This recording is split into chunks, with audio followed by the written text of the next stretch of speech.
Hi all, welcome to English Partner where learning is simple, fun and engaging as well. And of course, stress free. So நம்ம இதில் வந்துட்டு இன்னைக்கு உங்களுக்கு சூப்பரான ஒரு பவர் பேக்டான ஒரு வீடியோ வித் லாட் ஆஃப் கான்செப்ட்ஸோட தான் நான் வந்திருக்கேன். இன்னைக்கு என்ன நம்ம பார்க்க போகிறோம் அப்படின்னு பார்த்தீங்கன்னா, நம்ம சென்டென்ஸ் கன்ஸ்ட்ரக்ட் பண்ணும்போது நம்ம பேசும்போது பேசிக்கலி எழுதும்போதும் சரி இல்லை பேசும்போதும் சரி சில கிராமட்டிக்கல் எரர்ஸ் நம்ம பண்ணோம் இல்லையா, பேசிக்கான சில எரர்ஸ். அந்த எரர்ஸ்னால வந்துட்டு மீனிங்கே மாறுறதுக்கு வாய்ப்பு இருக்குது, இல்லை தப்பான விஷயங்கள் வந்து கன்வே ஆகிறதுக்கு வாய்ப்பு இருக்குது. ஓகேங்களா, அதை எப்படி நம்ம சரி பண்ணுறது, என்னெல்லாம் விஷயங்கள் வந்து நம்ம முக்கியமாக இல்லை காமனாக பண்ணுற மிஸ்டேக்ஸ், எந்தெல்லாம் ரூல்ஸ் நீங்கள் ஞாபகம் வச்சுக்கணும் அப்படிங்கிறது தான் இந்த இதில் நம்ம பார்க்க போகிறோம். ஓகேங்களா, அண்ட் ரொம்ப முக்கியமான விஷயம் என்னென்னு பார்த்தீங்கன்னா, இந்த ரூல்ஸ் வந்து நான் வெறும் மனப்பாடம் பண்ணுற மாதிரியோ இல்லை உங்களுக்கு எக்ஸ்பிளைன் பண்ணுற மாதிரியோ மட்டும் சொல்கிறது கிடையாது. இது வந்துட்டு ரொம்ப ஈஸியாக நீங்கள் வந்துட்டு தினசரி வாழ்க்கையில் யூஸ் பண்ணுற விஷயங்களை வந்துட்டு அதே எக்ஸாம்பிள்ஸை வச்சு நான் உங்களுக்கு புரியிற மாதிரி சொல்லித்தர போகிறேன். Okay, so let's get started. நிறைய ரூல்ஸ் இருக்குது, அதில் ஃபர்ஸ்ட் ரூல் அப்படிங்கிறது என்னங்கிறது நம்ம பார்த்துடலாம். ஓகே, ஸோ ஃபர்ஸ்ட் ரூல் என்ன அப்படின்னு பார்த்தீங்கன்னா, சப்ஜெக்ட்-verb அக்ரிமெண்ட். சப்ஜெக்ட்-verb அக்ரிமெண்ட் அப்படின்னு பார்த்துட்டு நீங்கள் கன்ஃபியூஸ்ல ஆக வேண்டாம். என்னடா பெருசாக இருக்கே, இதெல்லாம் வந்துட்டு எப்படி ஞாபகம் வச்சுக்கணுங்கிறது அந்த ஒரு கவலையோ இல்லை ஸ்ட்ரெஸ்ஸோ எதுவுமே வேண்டாம். நான் ஈஸியாக உங்களுக்கு புரியுற மாதிரி சொல்லித்தரேன். சப்ஜெக்ட்-verb அக்ரிமெண்ட் அப்படின்னா, சப்ஜெக்ட் அப்படிங்கிறது வந்து யாரை பற்றி நம்ம வந்து ஒரு விஷயத்தை சொல்கிறோம் அப்படிங்கிற ஒரு பர்சன் இருப்பாங்க இல்லைங்களா, அந்த ஒரு நவுன், அதுதான் வந்துட்டு சப்ஜெக்ட். verb அப்படிங்கிறது வந்துட்டு உங்களுக்கு ஏற்கனவே தெரியும், ஒரு செயல், ஒரு ஆக்ஷன் இல்லைங்களா. ஸோ அப்படி இருக்கும்போது எந்த ஒரு சென்டென்ஸ் எடுத்தாலும் ஒரு சப்ஜெக்ட் ஒரு verb இருக்குன்னா அது ரெண்டுமே வந்துட்டு ஒத்து போகணும். That is why it's called as agreement இல்லையா. இப்போ for example, she plays the piano. இந்த சென்டென்ஸில் இது தமிழில் நீங்கள் அப்படி டிரான்ஸ்லேட் பண்ணிங்கன்னா, அவள் பியானோ ப்ளே பண்ணிகிட்டு இருக்கா அப்படிங்கிறது. அவள்ங்கிறது யார்? ஒரு பெண் இல்லைங்களா. ஸோ அது வந்துட்டு ஒரு பர்சன் தான், it is singular. Okay, so she அப்படின்னா வந்துட்டு அது ஒரு பர்சன். அதே மாதிரி பிளேஸ் த பியானோ, அவள் என்ன பண்ணிகிட்டு இருக்கா? பியானோ ப்ளே பண்ணிகிட்டு இருக்கா. இப்போ அந்த இடத்துல வந்துட்டு பிளேஸ் அப்படிங்கிறது வந்துட்டு சிங்குலர் ஃபார்ம் தான். ஸோ வேர்பும் சிங்குலர், சப்ஜெக்டும் சிங்குலர். ஷீ அப்படிங்கிறது ஒரு பர்சன் தான், பிளேஸ் அப்படிங்கிறது வந்துட்டு சிங்குலர் ஃபார்ம் ஆஃப் verb. இதே நீங்கள் வந்துட்டு ஷீ ப்ளே த பியானோ அப்படின்னு சொன்னால் அது தப்பு. ஏன்னா ஷீ சிங்குலர், ப்ளே வந்து ப்ளூரலாக மாறிடும். ப்ளே அப்படின்னா plural form of verb, plays அப்படின்னா சிங்குலர் ஃபார்ம் ஆஃப் verb. இது நீங்கள் ஞாபகம் வச்சுக்கிட்டா போதும், மற்றது எல்லாமே ஈஸி. அவள் பியானோ ப்ளே பண்ணிக்கிட்டு இருக்கா அப்படிங்கிறத சொல்லும்போது ஷீ பிளேஸ் த பியானோ அப்படிங்கிறது தான் நம்ம எழுதணும். That's how the right way to say it. Next பார்த்தீங்கன்னா, நேர் ஆப்போசிட் அதுக்கு, தே ப்ளே ஃபுட்பால். தமிழில் ட்ரான்ஸ்லேட் பண்ணிங்கன்னா தெரியும், அவங்க ஃபுட்பால் விளையாண்டுட்டு இருக்காங்க அப்படிங்கிறது. இப்போ அவங்க, தே அப்படிங்கிறது வந்துட்டு ஒரு ப்ளூரல், நிறைய பேர் இருக்காங்க இல்லைங்களா. அப்போ நிறைய பேர் இருக்கும்போது ப்ளூரல். அந்த இடத்துல என்ன வருது? வேர்பும் ப்ளூரலாக தானே இருக்கணும். ஏன்னா சப்ஜெக்ட் ப்ளூரலாக இருக்குன்னா வேர்பும் ப்ளூரலாக இருக்கணும். ரெண்டு பேருமே ஒத்து போனால் மட்டும்தான் அந்த சென்டென்ஸோட மீனிங் வந்துட்டு கரெக்டாக கன்வே ஆகும். இப்போ இந்த இடத்துல பிளேஸ் அப்படின்னு போடக்கூடாது, ப்ளே தான் கரெக்டான verb. Okay, so that's very easy for you to remember. They play football. அவங்க ஃபுட்பால் விளையாண்டுட்டு இருக்காங்க அப்படிங்கிறது. இந்த இடத்துல பாருங்க, I am happy. ஐனா நான் என்னை பற்றி மட்டும்தான் சொல்கிறேன், என்னோட இமோஷன், நான் வந்து ஹாப்பியாக இருக்கேன் அப்படிங்கிறது. அப்போ அந்த இடத்துல வந்துட்டு verb, இது ஒரு ஹெல்பிங் verb இல்லையா. am அப்படிங்கிறது வந்துட்டு சிங்குலர். சிங்குலர் சப்ஜெக்ட் யூஸ் பண்ணும்போது மட்டும்தான் நம்ம am யூஸ் பண்ணுவோம். அதாவது ஐ அப்படின்னு சொல்லும்போது amனு யூஸ் பண்ணுவோம். அதே வந்துட்டு ஒரு குரூப் ஆஃப் பீப்புள் இருக்காங்க, அவங்கள பற்றி நான் சொல்லும்போது என்ன சொல்லுவோம்? they are happyன்னு சொல்லுவோம். ஓகே, பிகாஸ் தே அப்படிங்கும்போது ப்ளூரல். ஸோ சப்ஜெக்டும் வேர்பும் ஒன்றா ஒத்து போகணும். சப்ஜெக்ட் சிங்குலர்னா வேர்ப் சிங்குலராக இருக்கணும், சப்ஜெக்ட் ப்ளூரலாக இருக்குன்னா வேர்பும் ப்ளூரலாக இருக்கணும். That's it. That's the first rule of subject-verb agreement. இப்போ நம்ம பார்க்க போகிறது என்னென்னு பார்த்தீங்கன்னா, ஆர்டிகல்ஸ். ஆர்டிகல்ஸுங்கிறது வந்துட்டு ஒரு சென்டென்ஸில் நம்ம எப்படி யூஸ் பண்ணணும் அப்படிங்கிறது தான் நம்ம வந்துட்டு இந்த செக்மெண்ட்டில் பார்க்க போகிறோம். இதில் பியூட்டி என்னன்னு பார்த்தீங்கன்னா, ஆர்டிகல்ஸ் அப்படின்னாலே ஃபஸ்ட்டு நமக்கு ஞாபகம் வரது வந்துட்டு வவல்ஸ் அண்ட் கான்சனன்ஸ் அப்படிங்கிறது தான். ஏன்னா நம்ம நிறைய வீடியோஸ்லேயும் பார்த்துருப்போம், நம்ம படிக்கும்போதும் நம்ம நோட் பண்ணியிருப்போம். ஏன் அப்படின்னு பார்த்தீங்கன்னா, ஒரு வேர்டு வந்துட்டு வவல் சவுண்டில் ஆரம்பிக்குதா இல்லை கான்சனன்ட் சவுண்டில் ஆரம்பிக்குதாங்கிறது பேஸ் பண்ணி தான் வந்துட்டு ஆர்டிகல்ஸ் வந்து மாறும். ஓகேங்களா, ஜென்ரலாக ஆர்டிகல்ஸ் அப்படின்னு பார்த்தீங்கன்னா ஏ அண்ட் அதுக்கப்புறம் த. ஓகேங்களா, இதுதான் வந்துட்டு ஆர்டிகல்ஸில் இருக்குது. இப்போது இந்த சென்டென்ஸில் பார்த்தீங்கன்னா, ஐ சா அ கேட், நான் வந்து ஒரு பூனையை பார்த்தேன். இப்போ அந்த இடத்துல வந்து கேட் அப்படிங்கிறது ஒரு நவுன் இல்லையா. இப்போ அதுக்கு முன்னாடி நம்ம யூஸ் பண்ணுற வேர்டு தான் ஆர்டிக்கல். இப்போது ஒரு பூனையை நான் பார்த்தேன் அப்படின்னு சொல்லும்போது ஐ சா அ கேட் அப்படின்னு தான் சொல்லணும். இந்த இடத்துல ஆனுக்கு பதிலாக ஏன் ஏ வருது அப்படின்னு நீங்கள் கேட்டிங்கன்னா, கேட் அப்படிங்கிற வேர்டோட சவுண்ட் ஆரம்பிக்கிறது பார்த்தீங்கன்னா க் அப்படிங்கிற சவுண்டில் தான் ஆரம்பிக்குது இல்லையா. That is called consonant sound. ஏன்னா வவல் சவுண்ட் வந்து என்னென்ன இருக்கும்? ஏ, இ, ஐ, ஓ, யூ. இந்த 5 லெட்டர்ஸோட வவல் ப்ரொனன்சியேஷனுக்கு ஏற்ற மாதிரி தான் நம்ம வந்துட்டு ஆன் அப்படிங்கிற ஆர்டிக்கல் யூஸ் பண்ணுவோம். இதில் வந்து அது எதுவுமே வரலை. கேட் அப்படிங்கிறது வந்துட்டு ஒரு கான்சனன்ட் சவுண்டில் ஆரம்பிக்குது, அதனால ஐ சா அ கேட் அப்படின்னு நம்ம போடுறோம். இங்கே பாருங்கள், செகண்ட் எக்ஸாம்பிள் பார்த்தீங்கன்னா உங்களுக்கு புரியும். She ate an apple. அவ ஒரு ஆப்பிள் சாப்பிட்டா அப்படிங்கிறது இல்லையா.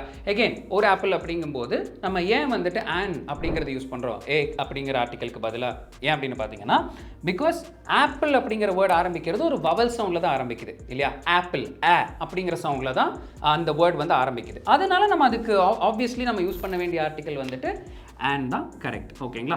இது வந்து கான்சனன்ட் சவுண்டில் ஆரம்பிக்குது, அதனால அதுக்கு முன்னாடி நம்ம அப்படிங்கிற ஆர்டிக்கல் யூஸ் பண்ணோம். இது வவல் சவுண்டில் ஆரம்பிக்கிறதுனால ஆன் அப்படிங்கிற யூஸ் பண்ணுறோம்.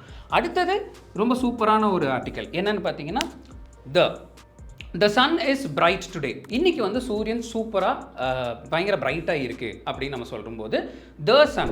இப்போது the வந்துட்டு எப்போ நம்ம யூஸ் பண்ணோம்னு பார்த்தீங்கன்னா, ஸ்பெசிஃபிக்காக குறிப்பிட்ட ஒரு பர்டிகுலர் விஷயத்தை பற்றி சொல்லும்போது தான் நம்ம வந்துட்டு the அப்படிங்கிற ஆர்டிக்கல் யூஸ் பண்ணுவோம். ஏன்னா இப்போ சன் அப்படிங்கிற வந்து ஒரு பர்டிகுலர் குறிப்பிட்ட ஒரு விஷயம் தான் இல்லையா. நம்ம ஒரு குறிப்பிட்ட சன்னை பற்றி தான் பேச போகிறோம், நிறைய சன் கிடையாது, ஒரு சன் தான் இருக்குது இல்லையா. ஸோ அதனால் அது ஸ்பெசிஃபிக்காக யூஸ் பண்ணுறதுனால the sun is bright today அப்படிங்கிறது கரெக்டான யூசேஜ் ஆஃப் ஆர்டிக்கல். இது உங்களுக்கு புரிஞ்சிருக்கும்னு நினைக்கிறேன். இப்போ நம்ம பார்க்க போகிறது வந்துட்டு சென்டென்ஸ் பேட்டர்ன் அப்படிங்கிறது. சென்டென்ஸ் கன்ஸ்ட்ரக்ஷன், சென்டென்ஸ் பேட்டர்ன் அப்படிங்கிற வேர்ட்லாம் நீங்கள் கேள்விப்பட்டிருப்பீங்க. சப்ஜெக்ட், வேர்ப், ஆப்ஜெக்ட், இந்த மாதிரிலாம் நிறைய விஷயங்கள் கேள்விப்பட்டிருப்பீங்க. உங்களுக்கு வந்துட்டு அது கன்ஃபியூசிங்காக இருந்திருக்கலாம். அப்படி இருந்திருந்தாலும் don't worry, I will clarify it for you. ரொம்ப சிம்பிளாக உங்களுக்கு சொல்லித்தரேன். ஓகேங்களா. இந்த சென்டென்ஸ் படித்தாலே உங்களுக்கு ஃபஸ்ட்டு ஈஸியாக புரிஞ்சிடும்.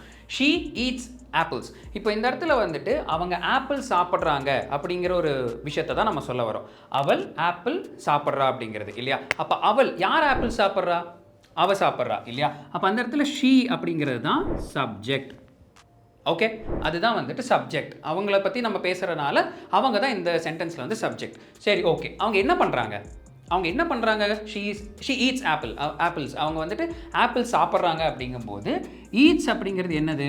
ஒரு செயல் இல்லையா. அந்த செயலுக்கு பேர் தான் வேர்ப் அப்படின்னு நம்ம சொல்லுவோம். ஸோ சப்ஜெக்ட் என்னன்னு தெரிஞ்சிருச்சு, வேர்ப் என்னன்னு தெரிஞ்சிருச்சு. ஓகே, அவங்க எதை சாப்பிட்றாங்க? ஆப்பிள் சாப்பிட்றாங்க. ஆப்பிள் சாப்பிட்றாங்க அப்படிங்கும்போது ஆப்பிள் என்னவா மாறுதுன்னு பார்த்தீங்கன்னா, அதுக்கு பேர் தான் ஆப்ஜெக்ட் அப்படிங்கிறது. ஓகேங்களா. ஸோ ஈஸியாக நீங்கள் ஞாபகம் வச்சுக்கோங்க. அடுத்த சென்டென்ஸ் பார்த்தீங்கன்னா நீங்கள் ட்ரை பண்ணுங்கள், உங்களுக்கே புரியும். They are playing cricket. Okay, யார் கிரிக்கெட் விளையாண்டுருக்கா? தே ஆர் பிளேயிங் கிரிக்கெட்னா அவங்க கிரிக்கெட் விளையாண்டுருக்காங்க. அப்போ அந்த அவங்க அப்படிங்கிறது அவங்கள பற்றி தான் நம்ம சொல்ல போகிறோம். அவங்க யார்? அவங்க தான் சப்ஜெக்ட். ஓகேங்களா. அவங்கள பற்றி தான் நம்ம வந்து பேசிகிட்டு இருக்கோம். ஓகே, அவங்க ஏதோ பண்ணிகிட்டு இருக்காங்க, அவங்கள பற்றி நம்ம பேசிகிட்டு இருக்கோம். அவங்க என்ன பண்ணிகிட்டு இருக்காங்க அந்த இடத்துல? அவங்க வந்துட்டு விளையாண்டுட்டு இருக்காங்க. They are playing. அப்போது அந்த இடத்துல ஆர் பிளேயிங் அப்படிங்கிறது வந்துட்டு ஒரு வேர்ப். ஆர் வந்து ஒரு ஹெல்பிங் வேர்பு, பிளேயிங் அப்படிங்கிறது வந்துட்டு ஒரு ஆக்ஷன் வேர்ப். ஓகேங்களா. ஸோ அது ஞாபகம் வச்சுக்கோங்க. நெக்ஸ்ட் வந்துட்டு அவங்க என்ன விளையாண்டுருக்காங்க? ஃபுட்பாலா? இல்லை, கிரிக்கெட் விளையாண்டுருக்காங்க. ஸோ அவங்க வந்து கிரிக்கெட் விளையாண்டுருக்காங்க, தட் இஸ் கால்ட் ஆப்ஜெக்ட். ஓகேங்களா. அது ஒரு ஆக்ஷன். அது வந்து என்ன விளையாண்டுருக்காங்க அதை பற்றி நம்ம டிஸ்கிரைப் பண்ணுறோம். ஓகேங்களா. So that is called as object. இன்னொரு லாஸ்ட் எக்ஸாம்பிள் பார்த்தீங்கன்னாலும் உங்களுக்கு புரியும். எனக்கு மியூசிக் பிடிக்கும், உங்களுக்கும் பிடிக்கும்னு நினைக்கிறேன். So I like music. இப்போ இந்த இடத்துல ஐ யாருக்கு மியூசிக் பிடிக்கும்? எனக்கு பிடிக்கும் தான் நான் சொல்லிட்டு இருக்கேன் இல்லைங்களா. அப்போ நான் என்னை பற்றி பேசும்போது ஐ இஸ் சப்ஜெக்ட். எனக்கு என்ன பிடிக்கும்? மியூசிக் பிடிக்கும். ஸோ லைக் வந்து ஒரு வேர்பா அப்படின்னு கேட்கலாம் நீங்கள். Yes, it is also a kind of verb. ஓகேங்களா. எனக்கு மியூசிக் வந்துட்டு பிடிக்கும் அப்படின்னு நான் சொல்கிறேன். என்ன பிடிக்கும்? எனக்கு மியூசிக் பிடிக்கும், படமும் பிடிக்கும், அஃப்கோர்ஸ் மியூசிக்கும் பிடிக்கும். மியூசிக் தான் இந்த இடத்துல வந்துட்டு ஆப்ஜெக்ட். இப்போ உங்களுக்கு சப்ஜெக்ட், வேர்பு, ஆப்ஜெக்ட் இதோட பேட்டர்னும் இதோட மீனிங்கும் உங்களுக்கு புரிஞ்சிருக்கும்னு நினைக்கிறேன். நெக்ஸ்ட் நம்ம பார்க்க போகிற விஷயத்தில் வந்துட்டு டென்ஸ் எப்படி ஒவ்வொரு சென்டென்ஸ்க்கு ஏற்ற மாதிரி மாறுது அப்படிங்கிறது நீங்கள் கவனிங்க. நான் 3 சென்டென்சஸ் சொல்கிறேன், அதில் 3லையுமே டென்ஸ் வந்து மாறுதா அப்படிங்கிறத பாருங்கள். He went to the market yesterday. I am reading a book now. She will visit her grandmother's house tomorrow. Okay, இப்போ இந்த 3 சென்டென்ஸும் நீங்கள் பார்த்தீங்கன்னா நல்லா நோட் பண்ணி பார்த்தீங்கன்னா ஒவ்வொரு சென்டென்ஸ்லையும் வேர்ப் மாறும்போது டென்ஸும் மாறும். ஃபார் எக்ஸாம்பிள், ஷீ வெண்ட் அப்படின்னு சொல்லும்போது என்ன ஆகும்? நேற்று முடிஞ்சது. He went to the market yesterday இல்லை she went to the market yesterday நான் சொல்லும்போது நேற்று தான் போனாங்க இல்லையா. அப்போ அந்த இடத்துல வந்துட்டு கோ அப்படிங்கிற வேர்புக்கு பதிலாக வெண்ட் அப்படின்னு மாறுது. ஏன்னா பாஸ்ட்டில் நம்ம நடந்த ஒரு விஷயத்தை சொல்லும்போது தான் அது வெண்ட் அப்படின்னு மாறுது. நெக்ஸ்ட் வந்துட்டு நான் என்ன சொன்னேன்? I am reading a book now. இல்லாட்டி இப்போ நான் வந்து புக் படிச்சுட்டு இருக்கேன்னு சொல்லும்போது I am reading a book. அந்த இடத்துல வந்துட்டு ஐக்கு அப்புறம் ஆம் தான் வருது. ஹெல்பிங் வேர்ப் வந்துட்டு ப்ரெசென்ட்டில் இருக்கு. ஏன்னா ஐ ஆம் ரீடிங் அ புக். ரீடிங் அப்படிங்கிறது வந்துட்டு இப்போ நடந்துட்டு இருக்கிற ஒரு செயல் இல்லையா. நான் வந்துட்டு இப்போ படிச்சுட்டு இருக்கேன். I am teaching, I am taking class right now. இந்த இடத்துல வந்துட்டு வேர்ப் வந்து ப்ரெசென்ட்டுக்கு மாறுது. அடுத்த சென்டென்ஸ் பாருங்க. She will visit her grandmother tomorrow. அந்த இடத்துல ஷீ விசிட். ஓகே, அதுக்கு நடுவில் ஒரு வேர்டு கவனிச்சிங்களா? வில் அப்படின்னு நான் சொன்னேன். She will visit her grandmother's house tomorrow, இல்லாட்டி she will visit her grandmother tomorrow அப்படின்னு நான் சொல்கிறேன் இல்லைங்களா. இப்போ அவங்க பாட்டி வீட்டுக்கு நாளைக்கு தான் போவாங்கன்னு சொல்லும்போது will visit அப்படின்னு தான் சொல்லணும் நம்ம. ஓகேங்களா. அப்போ அந்த will யூஸ் பண்ணலை அப்படின்னா அந்த டென்ஸ் வந்து ஃபியூச்சருக்கு மாறாது. ஏன்னா நான் இப்போ சொல்ல போகிற விஷயம் வந்து நாளைக்கு அவள் கிராண்ட்மா வீட்டுக்கு போவா அப்படின்னு தான் நான் சொல்ல போகிறேன் இல்லைங்களா. அப்படி வரும்போது அந்த will அப்படிங்கிற வேர்டை கரெக்டாக யூஸ் பண்ணணும். இதில் வந்து வில்லை நீங்கள் பாஸ்ட்லேயோ ப்ரெசென்ட்லேயோ போட்டிங்கன்னா மீனிங் தப்பாயிரும். ஸோ அந்த எரர் மட்டும் நீங்கள் பண்ணாதீங்க. ஓகே. இப்போ நம்ம வந்துட்டு கேபிட்டல் லெட்டர்ஸ் இல்லாட்டி அப்பர் கேஸ் லெட்டர்ஸ்ன்னு சொல்லுவாங்க. அது வந்து எப்போ எல்லாம் யூஸ் பண்ணணும் அப்படிங்கிறத கற்றுக்கலாம். ஸோ கேபிட்டல் லெட்டர்ஸ் ஜென்ரலாக எப்போ யூஸ் பண்ணுவோம்னு பார்த்தீங்கன்னா ஒரு சென்டென்ஸுடைய ஆரம்பத்தில் அந்த ஃபஸ்ட் லெட்டர் வந்து கேபிட்டல் லெட்டர் தான் நம்ம எழுதுவோம். ஓகேங்களா. அதே மாதிரி நேம்ஸ் குறிக்கிடும் போது நேம்ஸ் சொல்லும்போது டெஃபினெட்லி அந்த ஃபர்ஸ்ட் லெட்டர் வந்து கேபிட்டல் லெட்டர் தான் யூஸ் பண்ணுவோம். அப்புறம் ப்ராப்பர் நவுன்ஸ் யூஸ் பண்ணும்போது வந்துட்டு ஃபர்ஸ்ட் லெட்டர் கேபிட்டல் இல்லாட்டி அப்பர் கேஸ் அப்படிங்கிற இதில் தான் நம்ம யூஸ் பண்ணுவோம். ஃபார் எக்ஸாம்பிள் இந்த சென்டென்ஸ் பாருங்கள், ஜான் இஸ் மை ஃப்ரெண்ட் அப்படிங்கிறது. ஸோ ஜான் இஸ் மை ஃப்ரெண்டில் வந்து பார்த்தீங்கன்னா ஜே தான் வந்துட்டு நம்ம கேபிட்டல் லெட்டரில் யூஸ் பண்ணியிருக்கோம். ஜே எதுக்கு யூஸ் பண்ணியிருக்கோம்னா 2 ரீசன்ஸ். ஒன்று வந்துட்டு அது நேம் அப்படிங்கிறனால வந்துட்டு ஜே வந்து நம்ம கேபிட்டல் லெட்டரில் யூஸ் பண்ணியிருக்கோம். இன்னொன்று சென்டென்ஸோடைய ஆரம்பத்தில் இருக்குங்கிறனால அது வந்துட்டு first letter always should be capital. ஓகேங்களா. இதுக்கு நடுவில் வந்துட்டு நீங்கள் இப்போ ஃப்ரெண்டில் வந்துட்டு எஃப் கேபிட்டல் லெட்டர் போட்டாலோ இல்லை எம்ஓ இல்லை ஐ வந்து கேபிட்டல் லெட்டரில் போட்டிங்க அப்படின்னா தட் இஸ் ராங். ஓகேங்களா. அது ஞாபகம் வச்சுக்கோங்க. நெக்ஸ்ட் வந்து we are learning English. இந்த இடத்துல டபிள்யூவும் கேபிட்டல் லெட்டர் தான் இருக்குது. ஏன்? Obviously that's the beginning of the sentence இல்லைங்களா. So first letter வந்து always should be in capital. We are learning English. இப்போ இங்கே பாருங்க கொஞ்சம் வியர்டாக இருக்குது. இங்கிலீஷில் வந்து இ மட்டும் நம்ம வந்துட்டு எதுக்கு கேபிட்டல் லெட்டரில் யூஸ் பண்ணியிருக்கோம்? நான் ஏற்கனவே சொன்னேன் இல்லைங்களா. நேமு, அதுக்கப்புறம் சென்டென்ஸோடைய பிகினிங்கில், அப்புறம் ப்ராப்பர் நவுன்ஸ் யூஸ் பண்ணும்போது. இப்போ இங்கிலீஷ், ஃபிசிக்ஸ், மேத்தமேட்டிக்ஸ், கெமிஸ்ட்ரி இதெல்லாமே சப்ஜெக்ட் இல்லையா. ஸோ அது ஒரு சப்ஜெக்ட் அப்படிங்கிறனால அதுக்கு ஒரு பேர் இருக்குது, அதுக்கு வேறு பேர் கிடையாது. ஸோ அதனால அது வந்துட்டு ப்ராப்பர் நவுன் அப்படிங்கிற ஒரு ரீசன்கிறனால அந்த இடத்துல இ வந்து கேபிட்டல் லெட்டரில் இருக்குது. ஓகே. நெக்ஸ்ட் வந்துட்டு த கிளாஸ் ஸ்டார்ட்ஸ் அட் 9 AM. இப்போ இங்கே பாருங்கள், தல வந்து டி கேபிட்டல் லெட்டர் நம்ம யூஸ் பண்ணியிருக்கோம். ஏன்னா சென்டென்ஸோடைய ஆரம்பம் அப்படிங்கிறனால. த கிளாஸ் ஸ்டார்ட்ஸ் அட் 9 AM. இது வரைக்கும் எல்லாமே ஸ்மால் லெட்டரில் இருக்குது. இது மட்டும் ஏன் கேபிட்டல் லெட்டரில் இருக்குது? AM PM தெரியும்ல, நம்ம டைம் குறிப்பிடும் போது நம்ம யூஸ் பண்ணுவோம். AM is anti meridian, PM is post meridian. அதாவது அந்த ரெண்டு வார்த்தையோட ஷார்ட் ஃபார்ம் அப்ரிவேஷன் இல்லையா.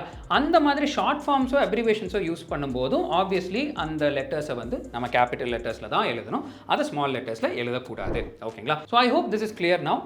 ப்ளூரல்ஸ் இது நீங்கள் ரொம்பவே காமனாக கேள்விப்பட்டிருப்பீங்க. ப்ளூரல்ஸ் அப்படின்னா என்னது? ஒன்றுக்கு பதிலாக நிறைய இருக்குது அப்படின்னா அதை தான் நம்ம ப்ளூரல்ஸ் அப்படின்னு சொல்லுவோம். ஒவ்வொரு நவுனும் நம்ம வந்துட்டு ப்ளூரலாக மாற்றும் போது அந்த நவுனோட ஃபார்ம் மாறிக்கிட்டே இருக்கும். ஃபார் எக்ஸாம்பிள் ஒரு கார் அப்படின்னு நான் சொல்லும்போது 1 கார் இல்லாட்டி அ கார் அப்படின்னு நான் சொல்லுவேன். அதுவே வந்துட்டு 2 கார் அப்படிங்கும்போது அந்த கார் பக்கத்தில் நான் ஒரு எஸ் ஆட் பண்ணுவேன், which is 2 cars, 3 cars, 4 cars அப்படின்னு நான் சொல்லுவேன் இல்லைங்களா. அப்போ அந்த இடத்துல வந்துட்டு அந்த கார் அப்படிங்கிற நவுன் வந்துட்டு சிங்குலர்லேருந்து ப்ளூரலாக மாறும்போது ஒரு எஸ் ஆட் பண்ணணும். இப்போ இன்னொரு எக்ஸாம்பிள் சொல்கிறேன் பாருங்கள். 1 child அப்படின்னு நான் சொல்கிறேன், இல்லாட்டி அ child அப்படின்னு சொல்கிறேன். ஒரு குழந்தை. கரெக்டாக. நிறைய குழந்தைங்கன்னு சொல்லும்போது நான் சைல்ட்ஸ்ன்னு சொல்லுவேண்ணா, சைல்டு பக்கத்தில் எஸ் ஆட் பண்ணுவேண்ணா? நோ, அப்படி ஆட் பண்ணக்கூடாது. அது ப்ளூரல் ஃபார்ம் வந்து வேறு. அது வந்துட்டு 2 children இல்லாட்டி 3 children. நிறைய சில்ட்ரன் அப்படின்னு தான் வந்துட்டு ப்ளூரல் ஃபார்ம் ஆஃப் சைல்டு. இப்போது நீங்கள் வந்துட்டு எப்பயுமே நவுன் பக்கத்தில் நான் எஸ் ஆட் பண்ணிட்டேன்னா ப்ளூரல் ஆயிரும் அப்படின்னு நீங்கள் மனப்பாடம் பண்ணக்கூடாது. அது ராங். இங்கிலீஷ் அப்படி ஒர்க் ஆகாது. இங்கிலீஷில் வந்துட்டு நிறைய வேர்ட்ஸ் வந்துட்டு இருக்குது. சிலது வந்துட்டு எஸ் ஆட் பண்ணிட்டா அது வந்துட்டு ப்ளூரலாக மாறிடும். அது வந்து ரெகுலர் ப்ளூரல்ஸ் அப்படிம்பாங்க. சில நவுன்ஸ் வந்துட்டு எஸ் ஆட் பண்ணக்கூடாது, அந்த வேர்டே வேறு மாதிரி சொல்லணும். சைல்டுக்கு பதிலாக சில்ட்ரன் அப்படின்னு நான் சொல்லணும். அப்போ வந்துட்டு that is called as irregular plurals அப்படிங்கிறது. இன்னொரு எக்ஸாம்பிள் சொல்கிறேன். 1 பாக்ஸ், ஒரு பாக்ஸ்ன்னு சொல்லும்போது 1 பாக்ஸ் இல்லாட்டி அ பாக்ஸ் அப்படின்னு நான் சொல்லுவேன். அதுவே நிறைய பாக்ஸ் இருக்கும்போது என்ன சொல்லுவேன்? several boxes இல்லாட்டி many boxes அப்படின்னு சொல்லுவேன்.